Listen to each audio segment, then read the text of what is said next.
यह है लफड़ापुर और यहाँ पर दो गैंग का राज है। एक गैंग को शाका का पिता जगनू चलाता है जिसका नाम है खूनी पंजा, और दूसरी गैंग जिसे शबनम का पिता बशीरा चलाता है उसका नाम है मौत का मंजर। इन दोनों गैंगों में बहुत दुश्मनी रहती है और रोजाना उनकी गैंग वार होती रहती है, जिससे लफड़ापुर के लोग बहुत परेशान हो जाते हैं। सारे लोग जब इंस्पेक्टर गोरिल्ला से शिकायत करते हैं कि इन गैंगों ने हमारी जिंदगी मुश्किल कर दी है, तो गोरिल्ला सोचता है कि इनके खिलाफ कुछ करना चाहिए। वह सबसे पहले जगनू के पास आता है और उससे कहता है, तुम्हें अब यह दुश्मनी खत्म कर लेनी चाहिए।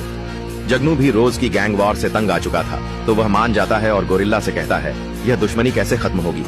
गोरिल्ला कहता है, अब एक ही तरीका है, अगर तुम शाका की शादी शबनम से कर दो तो यह दुश्मनी रिश्तेदारी में बदल जाएगी और खत्म हो जाएगी। जगनू तैयार हो जाता है और जगनू के कहने पर शाका भी मान जाता है। जगनू बशीरा के पास जाता है और कहता है, यह रोज रोज की गैंग वॉर ठीक नहीं है, अब इस दुश्मनी को रिश्तेदारी में बदल दो। बशीरा, जो कि जगनू की गैंग को पूरी तरह खत्म कर देना चाहता था ताकि अकेला लफड़ापुर पर राज कर सके, जगनू के सामने तो शाका शबनम की शादी के लिए मान जाता है, लेकिन मन ही मन प्लान बनाता है। अब हमें मौका मिला पूरी गैंग को खत्म करने का। जैसे ही वे रिश्ते की बात के लिए आएंगे, सबको मार डालना है।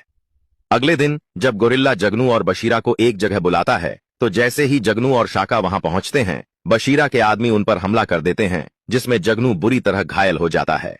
गोरिल्ला बशीरा के लोगों को रोकने की कोशिश करता है। उसी समय शाका जगनू को लेकर अस्पताल पहुंचता है, लेकिन 2 दिन अस्पताल में रहने के बाद डॉक्टर शाका को बताते हैं कि जगनू को कोमा आ गया है।